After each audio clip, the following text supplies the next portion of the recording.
Assalamualaikum warahmatullahi wabarakatuh. Perkenalkan, nama saya Maisyaida Nurjunita dengan NIM 082111233100.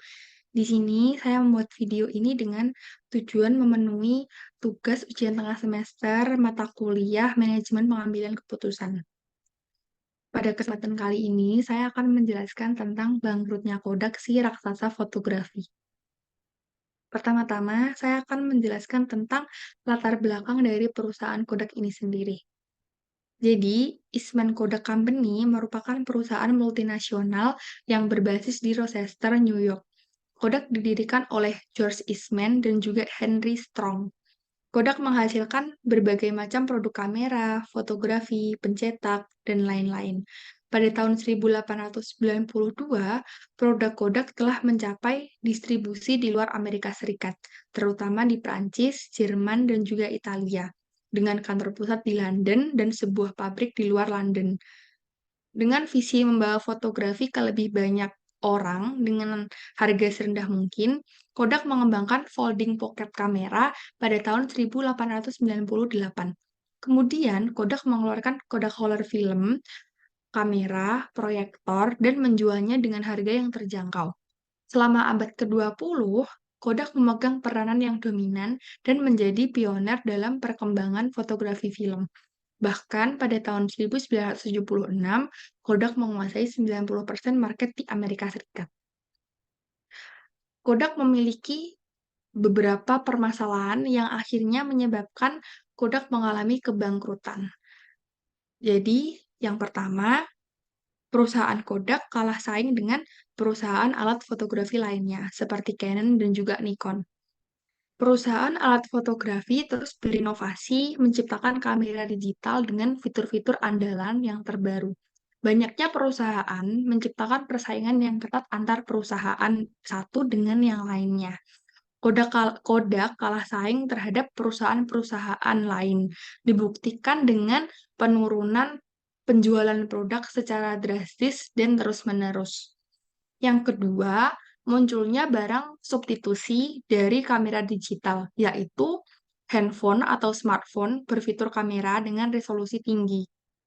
Smartphone dirasa lebih praktis dan mudah dibawa kemana-mana.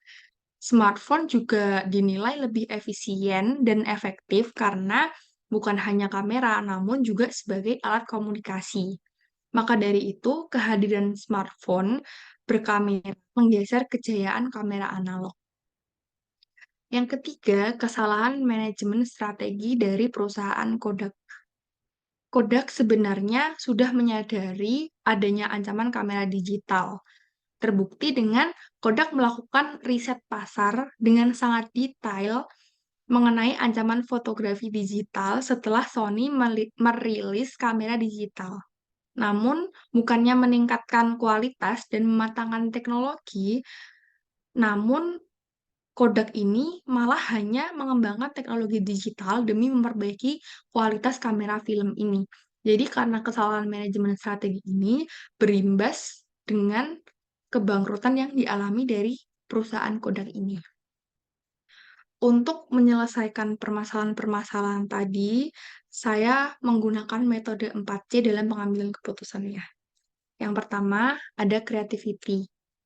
Untuk dapat bangkit kembali, sebaiknya Kodak mengeluarkan kamera digital dengan fitur yang lebih modern, lebih menarik, dan juga unik, serta memiliki keunggulan tersendiri sebagai ciri khas dari Kodak sehingga dapat menarik perhatian konsumen untuk membeli produk ini.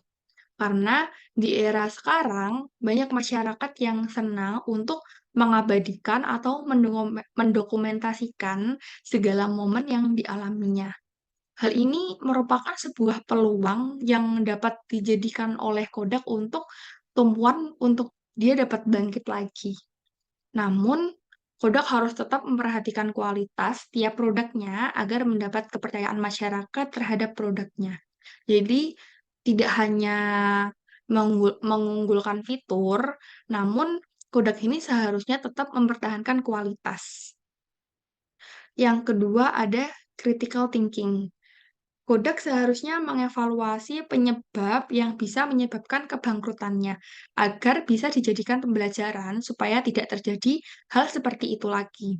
Jadi kan Kodak tadi mengalami beberapa permasalahan, misalnya manajemen strategi yang salah atau ketinggalan ketinggalan dalam mengikuti zaman. Nah, itu seharusnya dijadikan Kodak untuk evaluasi agar ke depannya Kodak tidak mengalami hal yang sama lagi. Yang ketiga ada collaboration. Kodak bisa bekerja sama dengan perusahaan smartphone sebagai vendor untuk kamera dari produk smartphone itu dari perusahaan tersebut. Kerjasama ini akan menghasilkan sebuah produk smartphone yang memiliki kualitas kamera yang maksimal. Sekaligus, hal ini tuh bisa menjadi langkah Kodak untuk bisa bangkit lagi.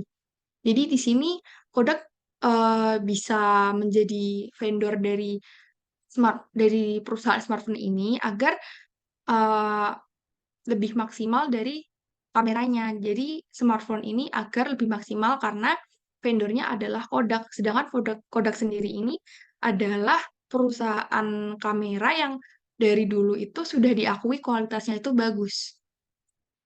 Selanjutnya yang terakhir ada communication.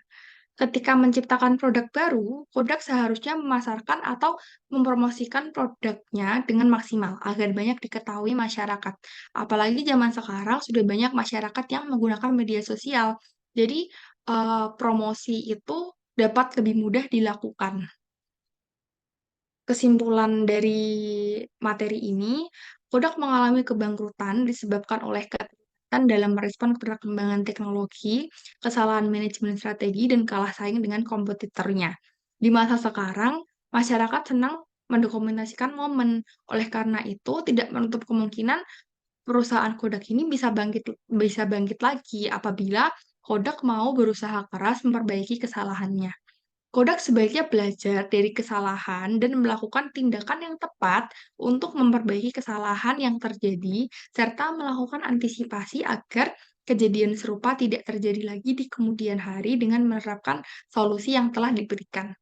Solusi di atas melibatkan kombinasi pendekatan kreatif, pemikiran kritis, kolaborasi antara berbagai pihak, dan komunikasi yang efektif untuk membantu Kodak bangkit lagi dan untuk mencegah kejadian serupa di masa depan. Tindakan ini sebaiknya dijalankan dengan koordinasi yang baik antar departemen di dalam Kodak agar mencapai hasil yang maksimal. Sekian presentasi dari saya. Ada salah kata harap dimaafkan. Akhirul kata, wassalamualaikum warahmatullahi wabarakatuh. Terima kasih.